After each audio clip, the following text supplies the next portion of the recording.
Lucky 13, episode 13. Here we are. We are here. Episode 13, Heeb Goy show. Oh, you are. 1, 2, check. All right, I can hear you, but the video is bad. I wonder if we can give Video's away of like bad? only. Yeah, it's fine. I can hear you as long as you're not pixelated too bad on the audio. We're good. Yeah, as long as the audio is okay. A lot of people listen to this when they're doing errands in the house. They're not looking at the screen. No, the video doesn't matter as long as I can hear you. Yeah. So yeah, Bruce is on the road, and I had an unusually busy weekend, so we're going to be riffing a bit today. But I have a couple of little things we can start off on, and we're going to start with this Green Acres. You see this thing on there, Bruce? Green. Yes. So Acres. the crawl says Green Acres, and that's an old reference. That's an old reference. Old TV show. So your boy, as you know, I just bought some land. We're going to build a house on it. But while we own it, I got to keep it at least decent looking, right? So while it was sitting before we bought it, right before we finished buying it, stuff was growing. I needed to get out there and mow. So I have a big mower, and I went out there and I mowed that whole fucking thing. See that? So Dan, are we looking at 5 acres or 10 acres right there? 10. So Dan is showing a picture of a 10-acre plot in the middle of rural Florida, and it's a photograph of the square. And then he was texting me about how he got this very cool-looking and expensive mower. This podcast is turning into Dan flexing about his material worth. No. This is not a flex. Just teasing. I'm gonna get I mean, you got to have the right equipment to do this kind of thing. So I bought, I got the mower. I'm gonna need it, so I got it. And I went up and I mowed this whole fucking thing. It took me 2.5 hours. It was fun. I like mowing. I hate any other yard work of any kind. I hate it. But right. Well, this one involves sitting and driving. You're driving. You're not out there like with a shovel, right? No, listening to podcasts. There's nothing. As you can see, there's not a tree on site. Yeah. There's nothing to do other than cut. So I went and I cut. I did my thing. Found a big Actually, let me share this. You're gonna like this. Did you find cool iron, something old on the property? No. Sometimes you find cool shit on the property. Like, you should run a metal detector around there.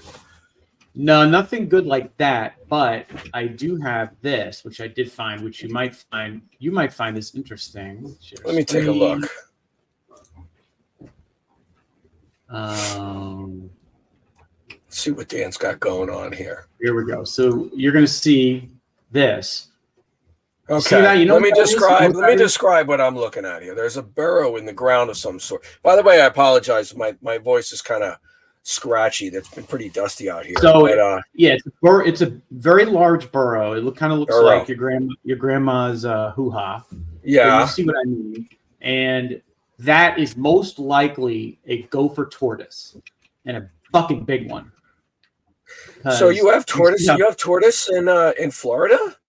Yeah, they're called gopher tortoises. They burrow like that. They get pretty big. Yeah. I don't know if I think they're not endangered anymore. I think they're just threatened or something. But I mean, we'll treat him well. Are you kidding? We'll grow all we'll research. I mean, this is fucking awesome. Yeah, I love it. I love it. So this is great. I mean, I have a tortoise myself. So I love it. So we'll see if hopefully that's a burrow being used, but I think it is. I mean, that looks pretty new to me. I mean, I can almost see tracks coming in that thing. So good for you, Dan. Yeah, so that's the story. So I was out there today mowing this, and that's why we're a little late recording. And I just got to get on a schedule, probably every other week, going up there. It's about a 20-minute drive up there, and we're getting started on the project. And then you're gonna love it. You're gonna love it because this summer, Dan, you're gonna be like an apocalyptic shelter of some sort. I am, but this summer, see, I can't afford to keep my current house and build the new house. Can't do it. So this summer, what are you gonna do? We are going to move on site into what's called a fifth wheel. You know what that is. I know exactly what a fifth wheel is, Dan. So we're going to basically buy a fifth wheel, move on to the site, and then a year later when we move into the house, we'll sell the fifth wheel. I'll lose a little bit of money, but I mean, compared to what I'm going to have to spend to keep my house, totally worth it. So you're in a house right now, And so you're going to buy a fifth wheel, put it on this property, live in the fifth wheel on this property full time while your original house remains dormant for a while? No, we're going to sell the original house. Oh, outright. Okay. So you're going to the reason that we're doing this is because in order to afford building this new house, I need money, and I don't have money until I sell my current house. Right. So when I sell my current house, I should have enough money to do this project. And so we're going to go ahead and just sort of keep the bare minimum stuff. We're going to store everything else, and we're going to move into like a, whatever you call it, a RV, fifth wheel, yada, yada. Yeah. Fifth wheel's pretty cool. I mean, I bet you'll buy a very good one that is have all the mod cons. You're not going to be shitting in a bucket or. No. They're pretty nice. They're small, but I mean, I think for a year, I think my theory on the fifth wheel is that for about a month, it'll be actually fun. I think fun. Like we'll like it. I think after about a month, it'll be like, man, this is getting a little annoying. And I think it is what it is. But I'll tell you about the fifth wheel or any trailer in general is that, I mean, we both have partners and loved ones. You'll have no place to escape from them. You'll have no other room in the house. Like they're always there in this little capsule together. You'll have no place to go fap. You'll have no place to go just do whatever, do the podcast, anything. You're just always in this little container with them. So much so that, Ro and I are planning on doing something kind of similar. We're going to get trailers and hit the road, like be nomads for a little while. So much so we're going to buy his and hers trailers so that we have our own space. Maybe you'll have the fifth wheel, and that will be great for about a month and stuff. But it's funny. It never occurred to me that we, instead of buying one big one, get two small ones. Dude, I never two small ones. It's actually not a terrible. It's actually not. It's not a terrible idea. It's really. I just don't know. I just don't know how that would work with hookups because. So this is what I don't know yet. We haven't done. You got water on the property. You got water and electric on the property, right? We have nothing yet. There's electrical pole there. Right. We're going to dig. We're going to put a well there, and then we got to figure out septic.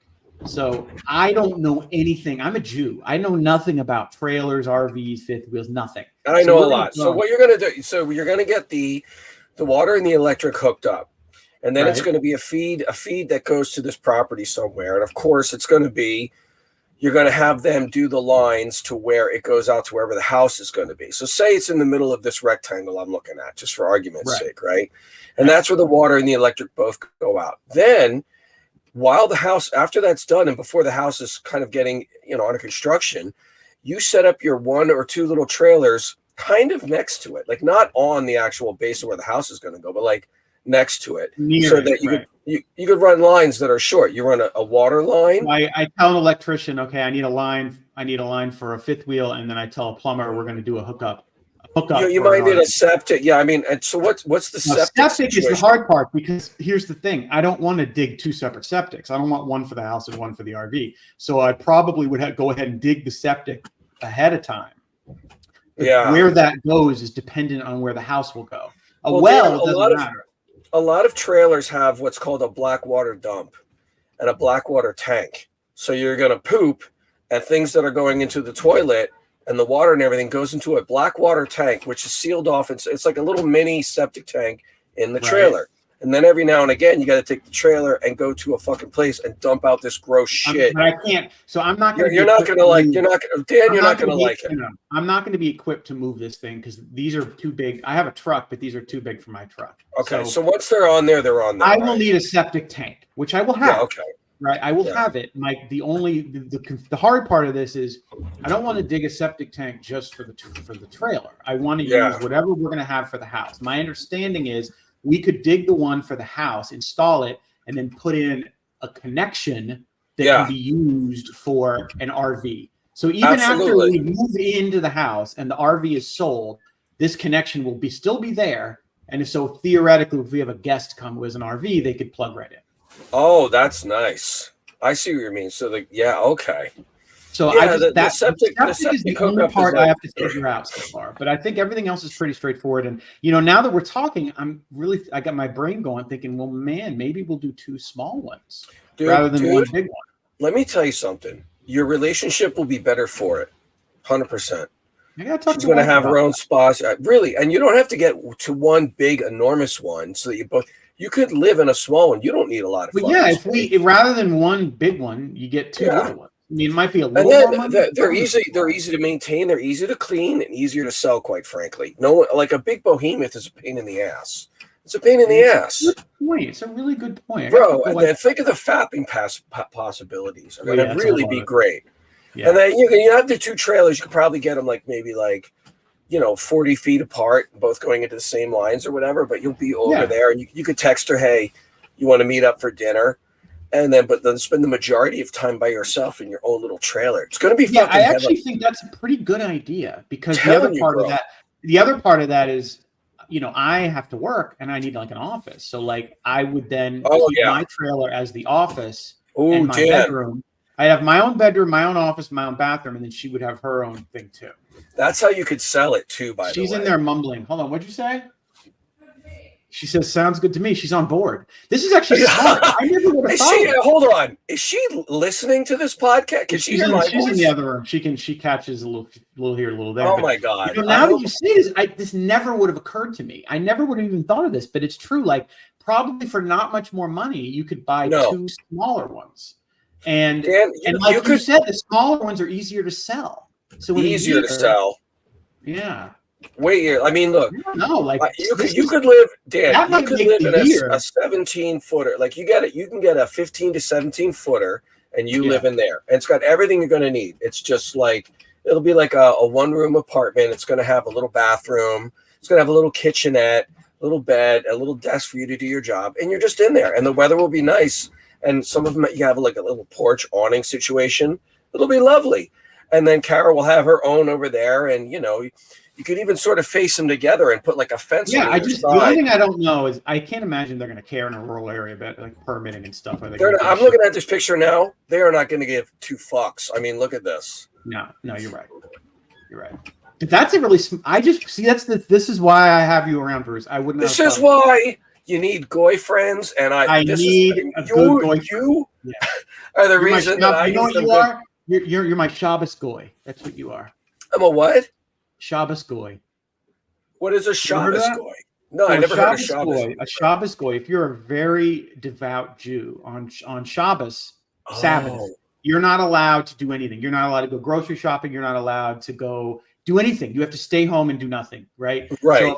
So if I need someone to go out and get me a shtickle, fucking cup of coffee or whatever, something I'm not allowed to do per the Bible. You have a Shabbos Goy. So that's a real term where you didn't just make that up now. That's a real thing. I did not make that up. It's a real thing. So back in New York City or whatever, if you're a real devout Jewish person, and on the Sunday or whatever it is, hey, you would call me up if we were back in the 1930s, and you would be like, "Hey, Bruce, you would knock on my door." No, wait. I mean, can you not even leave the apartment? I don't think I'm allowed to even do that. I think we would have a prearranged situation where you come over and you say, "Hey, Dan, I know it's Sabbath and you're not allowed to do anything." I come over on the Sabbath and I knock on your door every day, every week at 11 a.m. And I say, "Hey, Dan, happy Sabbath. How you doing?" You're like, "Hello, Sabbath Goy." What am I called again? Shabbos Goy. Hello, Shabbos Goy. Here's my list. I would like you to go take care of these things. Yes. Go get me a marble. I want a marble. You know what? Part of that would be mowing this lawn. I put you on the trailer and you go do this. You're my Shabbos Goy. I'm not allowed to do anything. I'd be happy to be your Shabbos Goy. On the Shabbos, you can't do anything. Nothing. It's a day of rest. Nothing. Zero. What about fapping? How does you're allowed to bang your spouse, but I don't. That's a good question. I don't know in terms of that. Wow, some pretty forward thinking. So, listen, I really like. But this is some smart shit, man. I just wouldn't have thought of that. Are you blown away right now? The two trailers. I am blown away. I would not, as stupid, as ridiculous, as simple as this story is, I wouldn't have thought of it. Or as simple as that idea is, I wouldn't have thought of it. Well, I came up with it because I was going to go up there and be like, "All right, I need a 40-footer." You're going to buy the largest thing off because you think I need something with a bigger the one that I buy. That way, me and Kara both have our only thing. So 40 feet. That's so big, and it's a pain in the ass, and it's a ton of money. You can literally get two 17 footers Yeah. for way less. You don't need pullouts. You know, those things that come out the side. No. Yeah, no. Don't get pullouts. And again, if I want to hang out, I'll come over. We'll watch TV. You know, maybe maybe we get her a little bigger one. She's got the living room, or maybe I get the living room. That's what's going on. When we do this, Rose getting the bigger one. You know, Rose get a slightly bigger one that has like a bigger hangout area, like a whatever. Yeah. And then you get one that's so really if you ever want to spend that way, if you ever want to spend a couple time together, that will always take place. She's already planning. She's texting me. She says I can have the big dogs in mine, and she'll keep the small dogs. It's great. The whole pet situation will be great. Listen, I got one more idea. Fucking smart. I just wouldn't have thought of it. And you make a good point too. In a year, it's easier to sell 2 small ones than it is to sell. It's easier to move them, Dan. Think about moving them. You know, I mean, look, you could do it with a pickup truck. You don't need a fucking behemoth. Well, also, what you can do is you take the 2 trailers and you face them they're like this. You face them towards one another so that there's a courtyard. And then you get like a temporary fencing and block off the 2 halves where the dogs can run around in the middle, and they could go on your porch and visit you and scratch on your door. Then they go visit her. And it's little, you could put a little picnic table in the middle and you can have a nice time with Kara. It's a fucking brilliant idea. Yeah. Bruce, I really got to give you all the credit on this one. I would not have thought of this. Even the wife didn't think of this, which surprises me now, honestly. But well, Dan, look, I'm not the brightest, bulb, and I'm not the sharpest knife. But what I do have an ability for is thinking way the fuck outside the box. Like I am an abstract artist, so I do tend to think in abstract terms, right? I don't think like a normal fucking it's not a normal thing. To do this, that's not normal. And you'll have people will be like, well, what, you and your wife living in separate trailers? Is there a problem with the marriage? You're like, no, we communicate. We know about each other's needs. You know what I mean? No, let them think what they want. The healthier marriage is the one where you have your own space, for sure. I mean, I got this idea when I was talking about the nomad land life to somebody. I was out here at East Jesus, actually, and they're like, yeah, we did that. My wife and I sold the house. We bought a big trailer, and then we were traveling the country in a big trailer. And 6 months later, we were divorced. And I'm like, oh, that's terrible. What, was your relationship bad? They're like, no, it was good. He goes, the 6 months living in a small trailer did it. And we're divorced now. Yeah, you make a really, really good point, because with this setup, she would ever when she's not working, on a day she's not working, she can hang out. I'm not around. I'm not bugging her. I'm in my trailer working. I text her, hey, you want to go get some lunch? We go get lunch. It's almost like having a house in the sense. Dude, you have it's amazing. Not only that, let me float this by you. So you get the smaller one. She gets the bigger one. You sell the bigger one when it's all done. You keep the smaller one for little vacations and stuff. Or for guests. Oh, that's right. You don't go, or for guests. No, if it's already got a hookup, if it's there, it'll have a spot for a hookup for like the sewage and everything. Man, I am glad we had this conversation. Hey, the podcast.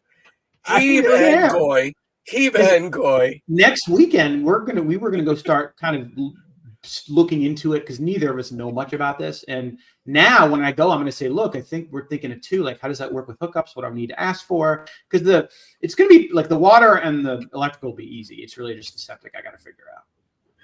And it'll be a thing. Like, it's smart to get the septic done first.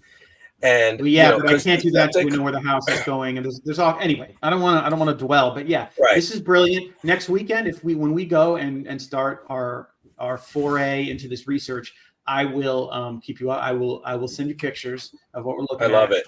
It's also funny to me that definitely more of a boy thing. Like, this is I'm out of my element.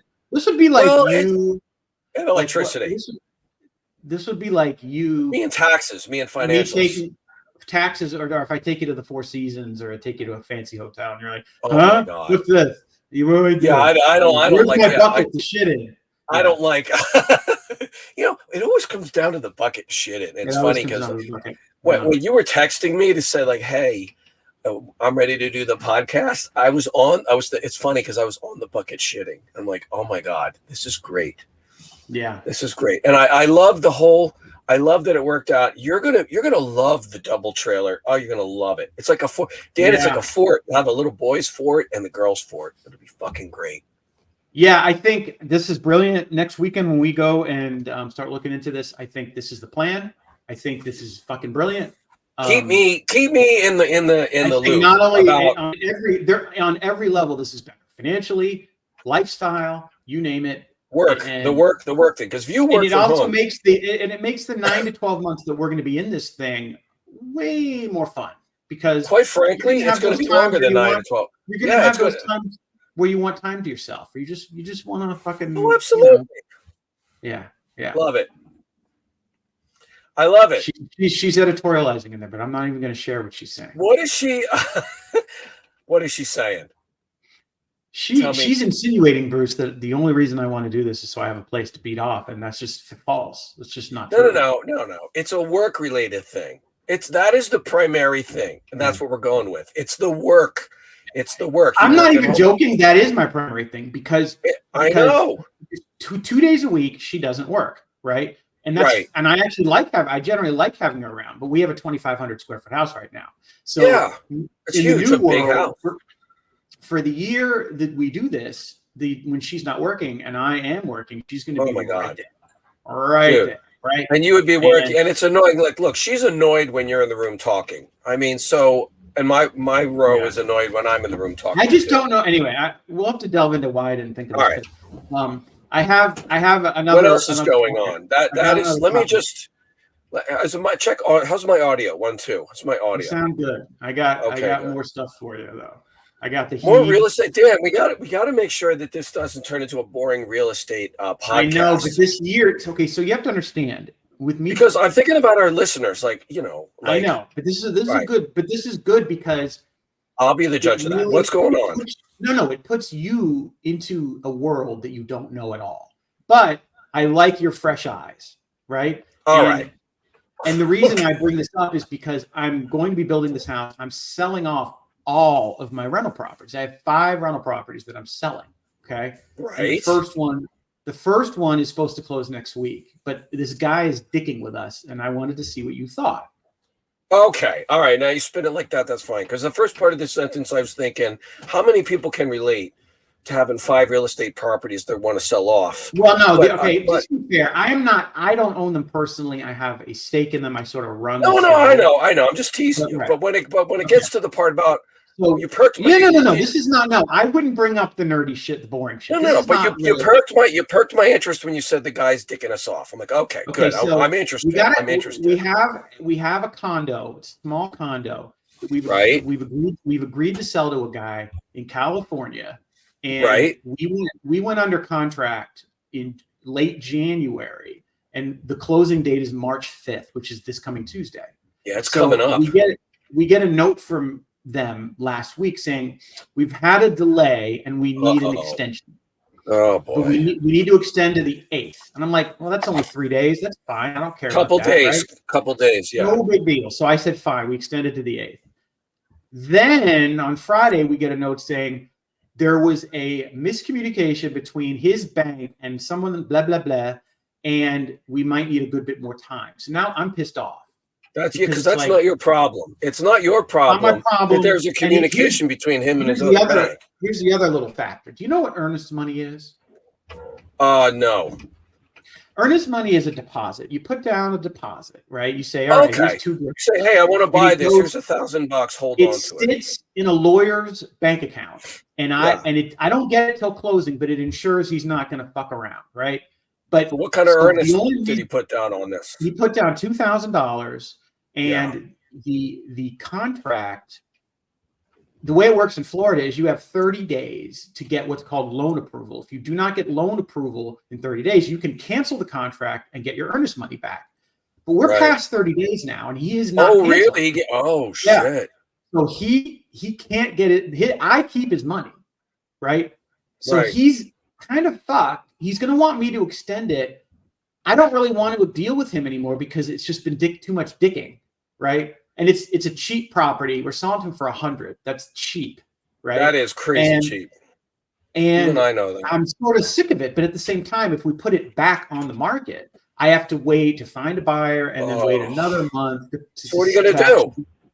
Well, exactly. It's why this is where you come in, right? All right. Here's what I would do. So this guy, he's not getting his $2,000 back no matter what, right? Mm-hmm. But that's true. But you have to realize he has to agree to that. He has to sign off. I realize I don't get this back. Here's the money, and then I can relist it. I can't relist the property until he agrees.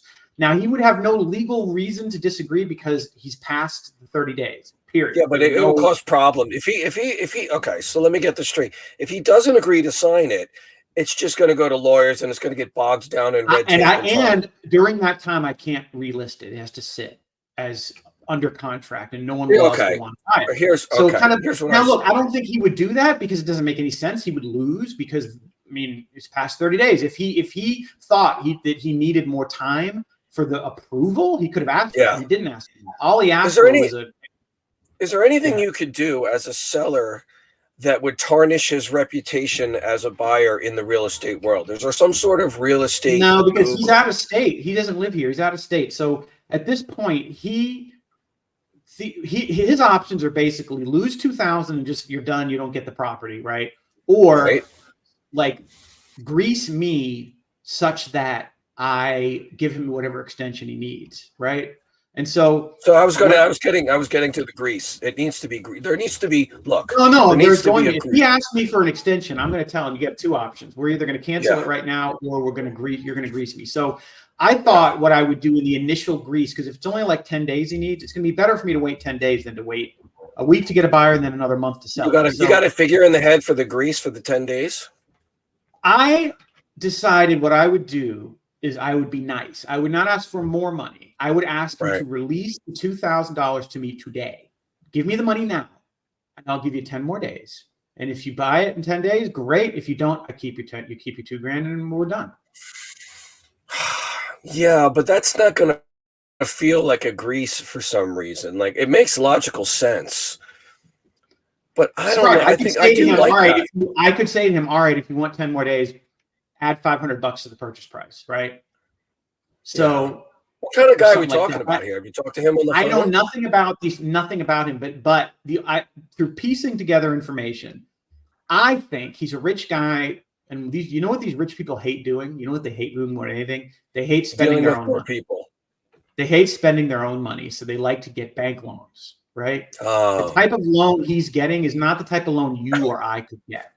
Right. Yeah. The type of loan he's getting is a loan that is issued to rich people who don't need the money.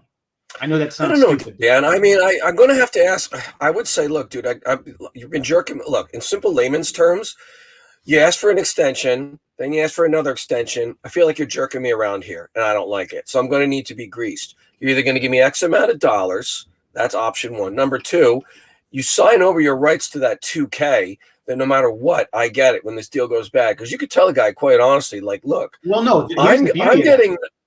What's that? Here's the beauty of that. If I say to him, I'll give you 10 days or 15 days, whatever you need, but you have to release that $2,000. I get that money right now. I don't have to wait till closing. I get it today. I get a check for $2,000 right now. Right. So now it goes towards the purchase. If he buys it, it goes towards it. So I get 2,000 less. Well, let me ask you this: if he. So you're going to say, okay, sign me over the $2,000. You do that right away. That way, when and if things do go bad, he's already signed it away. And you can say, he's already signed it away. There's nothing he can do. Exactly.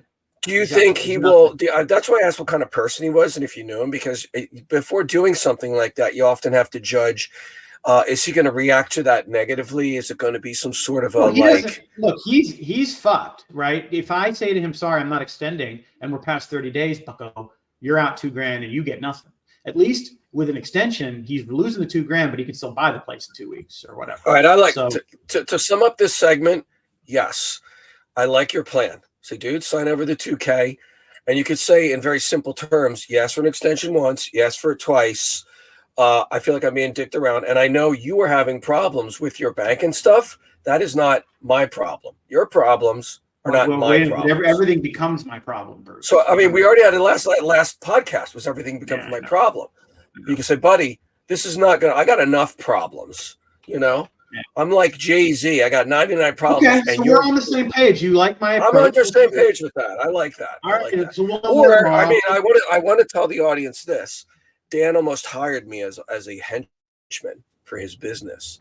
And he wanted me to come out there and take care of like random items like this because he knows that I am from New Jersey and I might have some sort of previous knowledge of how things work, you know, like in the soprano type arena. What I like about you, Bruce, is that you operate outside the normal convention, right? You are like, so you have you heard the term norms and guardrails? Like they say that in the, like in terms of the political world, like we have norms and guardrails, right? What I like about you is that you get outside the norms and the guardrails. You don't give a fuck about the guardrail. You don't give a fuck about norms and guardrails. You give a shit about getting it done, getting what I need, getting it done, whatever it takes. My boss, Dan. Right. You're not trying to fuck anyone over. No, you're not fucking anyone over. You're not. You know what? You're just getting it done. I call it clap the situation along. So when I like, you'll be like, "Hey, let's go." You're clapping because when I was in Little League, my father would come watch me play Little League back in those days, and he'd be like, "If you're on first base, he's like, come on, let's go." And when you run, it's like, look alive out there." And it's kind of this parading, yelling. Right. But like, if you clap people along, like if you've ever been a manager, like I was, and shit needs to get done. Hey, Jonathan, I need you to get this done. Let's go.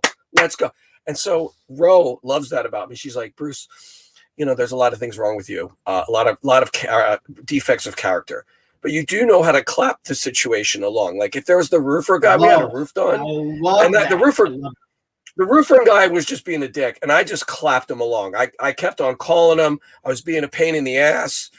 And I was like out there, and I would show up at his office, fucking uninvited. Hey, what's going on? He just went, oh, this guy, Bruce. Fuck that. No, I like to play in 2000, buddy. I want to sign over the 2K. Otherwise, I'm going to send my fucking clapping it along. That's the word we're clapping. Yeah, you clap you right along. I got to clap you. Look, I'm busy. I got deals. I got lots of fucking land moving around. I got fifth wheels, things happening. Let's go. Where's my money? I got deals to make. Like, you think I'm going to sit around and wait? Fuck no. All right, what's next on the agenda? I want to know what you're up to. I want to know exactly where you are. I can see you're in some, it looks to be a hovel. It's a very much a hovel. You're in East Jesus, right?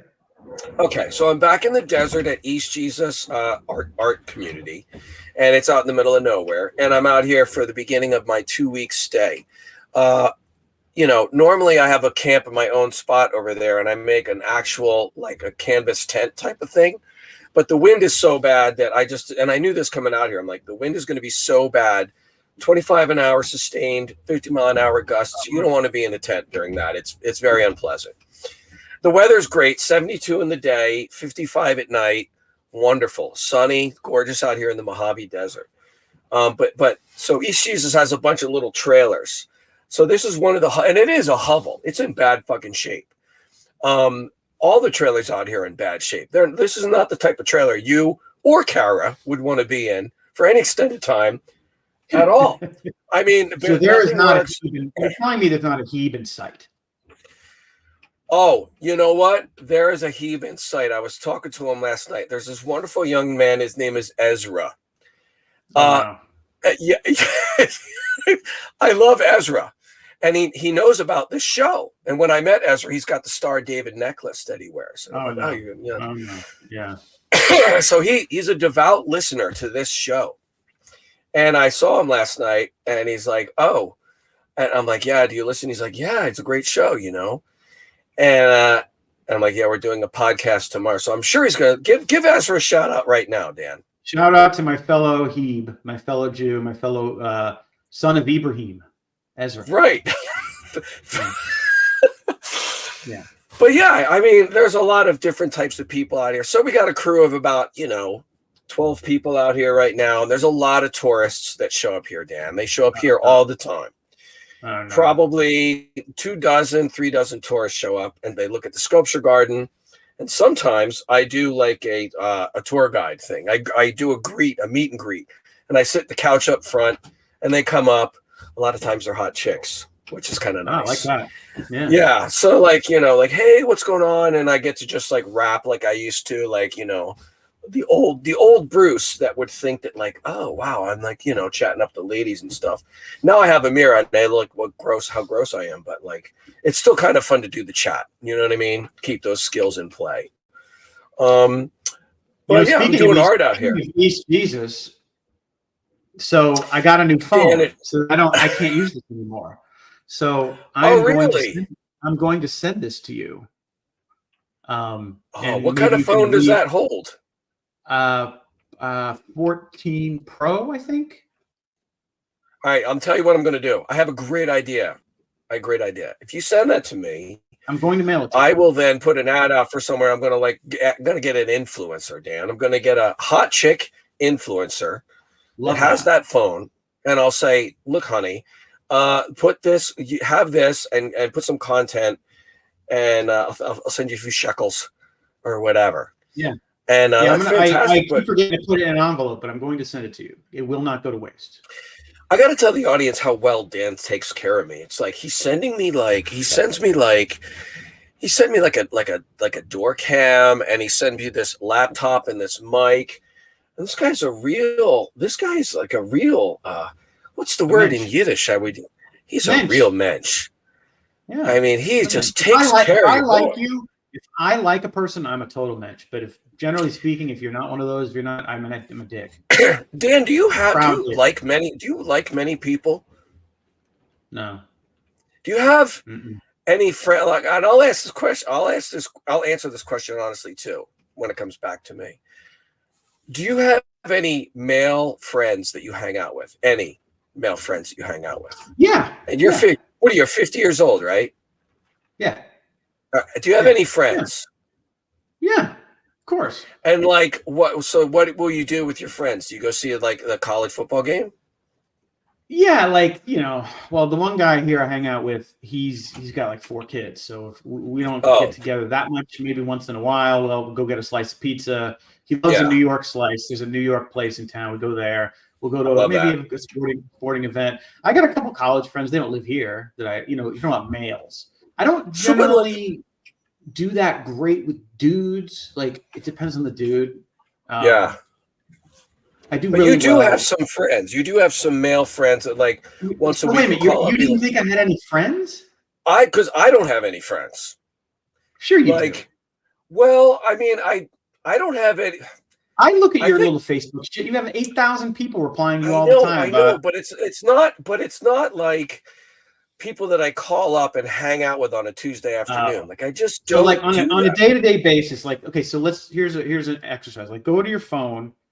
Right. How many people have you texted today who you would consider to be a friend? How many is it text or Facebook Messenger too? Is it Facebook Messenger as well? Okay, we'll count Facebook Messenger. Okay, I don't use dozens, that. We'll count that. Dozens. Okay, I have dozens I just have like 7 or 8 that I've done today. Just today. Okay. One day. Give me one day. It gives you an idea. Yeah, I text and Facebook Messenger a couple people a day. I mean, I have friends. It's kind of like weird because of social media. Like you'll have Facebook friends and no. I'm talking about real life people who you've seen, met in person. I mean, yeah, a good amount. Okay, but I don't see them every day. I mean, but I'll only see them a couple times. Every day. They'll be at like, this age, who are you gonna see every day? Yeah, I know, but like you said, like everyone has kids or whatever. But it's like I have friends that are like when I go to Wayside Weekend, I have friends here at East Jesus and stuff, and that's very true. I have friends at like these dance communities and things that the Grateful Dead fucking thing, all that. But like on a daily basis, when I go home and I'm just living my day-to-day life. I mean, other than going to the soccer group and hanging out with the Banditos on a game day, like I used to have a best friend too. His name was John. Back in the day, we'd make videos and we'd set up mandates, and like go out on like a mandate together. Was right? he in Phoenix area? Yeah, he was that guy that we made videos and we would go to like thrift shops and make videos. Remember that guy? Yeah. I love those thrift shop videos. They were great. I mean, he was a great guy and stuff, but I just totally he went down the QAnon hole, and I just couldn't deal. See, I find this, we've talked about this. I find those people entertaining. Like I find them dangerous. I can think it's ridiculous, but also find it entertaining. But that's me. Like, I don't care. I don't think I have any friends into that, but no. But maybe you don't even know. But I just know that I don't have but when he was my friend, we would call like once in a while and be, hey, let's go grab a bite to eat. Let's go get some pizza, or let's go to the thrift store and make a funny video and stuff.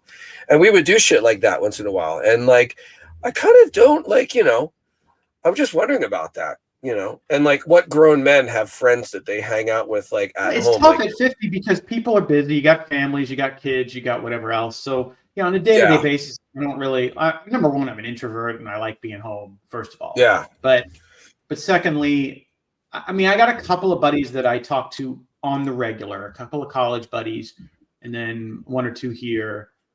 I mean, I've got a pretty decent circle, I think. Yeah. Considering my lack of social skills. I like being Dan's friend. Dan's a real mensch. I like our phone calls together. We had all these funny phone calls and talks and stuff, which is the base of this podcast, because we were laughing and stuff and just riffing. And Dan's like, we should do a fucking podcast. And I was talking with Ezra yesterday about the podcast. And he's like, so what's the history of the podcast or whatever? And I'm like, well, Ezra's young too. He's like 21, 22. Oh, wow. And yeah, I mean, and it's cool to see young people that are out here and just breaking social norms. Like, I'm not going to be like people are outwardly trying to escape capitalism, I guess. But like, he's a great creative young person. And, so, and he's got a bunch of friends too. And so he's like asking me about the podcast. And I'm like, yeah, it's just me and my friend Dan. He's like, oh yeah. And I'm like, and I asked him and his young friends too to listen to it, to make sure. Our first couple podcasts I sent to them. And I said, look, can you listen to this and make sure that it flies? I want your feedback on it, your honest feedback. I don't want us to come across like a couple of like old boomers that are, being insensitive to certain things or saying the wrong term. I'm curious to see what they would think. We're not boomers, man. Please. We're not even close to boomers. Yes, we are. You're a little close. Dan. Boomer. I don't know, Dan. I don't know if you're aware or not. Bruce, the youngest boomer was born in 1964. I was born in 73. I'm 10 years younger than the youngest. 65. I think it's 65, so it's close. I was born in 68. Still, I am your typical boomer, though. You're typical. Your big chunk of the bell curve boomer are in there at least late 60s, early 70s, right? That is a big difference. That might be true, but I'm telling you what's going on culturally. Young people don't differentiate. You're right about that. They look at me. But here's what's going on culturally. Culturally, the term boomer came up as a slur to come up with like old people who are just sort of being, inconsiderate and pretty shitty culturally. And that's a term that was started, I don't know, about 10 years ago. Now, 2024, you get on TikTok or any social media, Gen X is now rightly getting all the heat that boomers would get. We are that makes me angry. Boomer light. I don't think that we're anywhere near look, Ezra said we're some of the good ones. Said that we are some of the good ones, because I told him, I'm like, look, I just want to make sure that we come off good. Because when you get like two old straight white guys talking in a podcast, it can go south real quick because there's a lot of us. And we always know the topics are going to happen. But I got the thumbs up from all parts to say yes. I'm still a little soul of death. Can you hear me? Can you hear me? Your audio just went in and out. You went in and out. I know. I just saw the circle of death. Now you're back. The East Jesus Wi-Fi is okay. Good. Spotty, but now it's not good. So we got the sealed approval from the young Heeb. What you're saying? The young Heeb said we're okay. We got young Heeb. We got approval, and we're doing very good because I wanted to make sure that we're doing good. with the younger generation. Speaking of young, I had lunch with my friend's daughter the other day. I did not mention the podcast. She knows about the podcast. I think she's seen the first couple episodes. I am going to request her and her friend to be our guests before they graduate college, which is in a couple of months. Oh, my God. And we will. I I have a story to tell off memory. air About, okay. Yeah. I know. But I want to refresh everybody's memory to what Dan is talking about here. Dan has a friend who has a daughter that goes to his old college, and they're attractive. Not my old college. I happen to live in the same town as the college, but yes. Okay.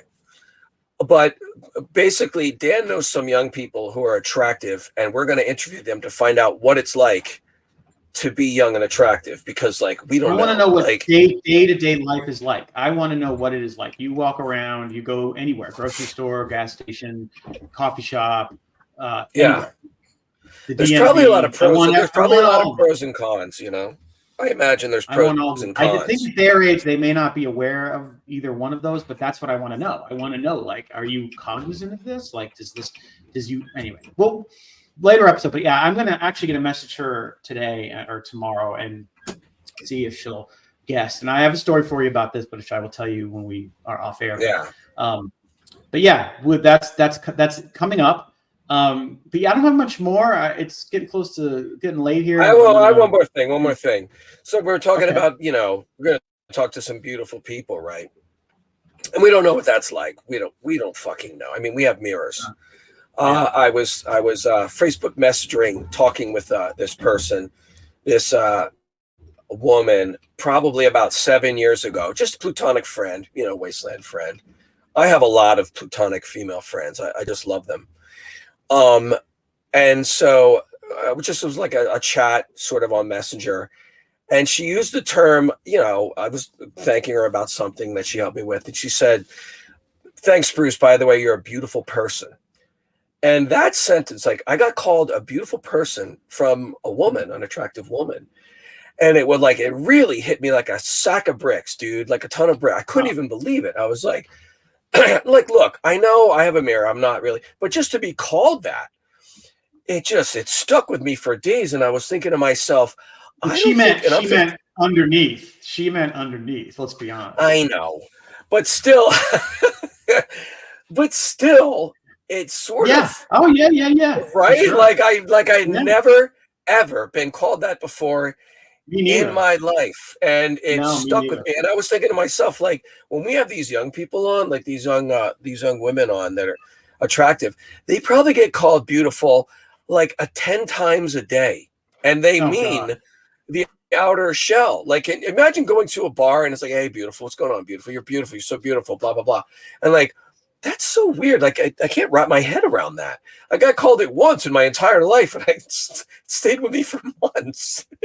Yeah, I mean, I can't say anyone's ever said that to me for sure. Right, Dan? Have you ever been called beautiful by a woman?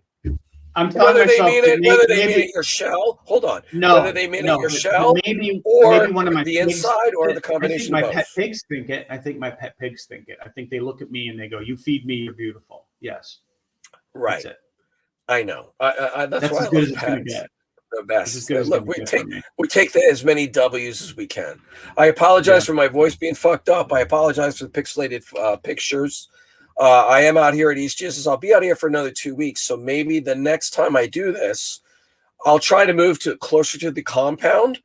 I think they got a stronger Wi-Fi in there. So I'll be out there at a different location. Your audio is mostly fine. Your audio is mostly fine. That's what matters. Yeah. Yeah, I mean, really, no one wants to look at me. I mean, I'm not beautiful. Yeah, I gotta go make myself some dinner. It's 7:30 for me. That's late. I'm like a geezer, man. I usually eat at 5:30, but our schedule's all off. Oh yeah, you know what they have out here? They have an alarm. Someone's cooking. It's like someone will take cook duty at East Jesus, and you'll hear it. And it's actually an old wartime alarm. It goes it's old school wartime alarm. Yeah. And you hear it, and we all come running because it's chow time. And last night they made a very nice sort of a ramen with a curry. So good. We're very lucky to have a very nice cooks out here take care of the artists who work on this stuff. Dan, I love talking to you as always. You're a real mensch. Thanks as always for taking good care of me. All right, everybody. That was lucky 13 in the books. I will next week we will pick it back up. And I'm going to work on our guests. I think I want to wait till we do our guests when you're back home. So yeah, I need to be more focused. I need to focus on that. That's a whole. But I will. Yeah, I'll keep you updated on the dueling fifth wheels. Oh my God! What a great idea! You're gonna love it. You're gonna love it. Kara's gonna love it. I'm going on Saturday. Not to buy, just to look. But yeah. Don't let these smooth talking guys rush you along into a decision. Well, no, I don't know what I'm doing yet. I need connections. I need electricity. I need water. I need the whole thing. I just want to go ahead and start to get the ball rolling to know what I'm. I don't know. It's fun to go in them and look around and just sort of imagine, like, you go in them and look around and be like, oh, this I could and visualize yourself living in there. And so for a long time when we do the episodes, it'll be from the. Oh my God, that's going to be great. Think how gratifying it will be for you when we do our first episode and I'm in my personal little trailer. I know. I'm going to be extremely happy about that. You're the best, brother. All right, everybody. Enjoy your week. Mega dildos.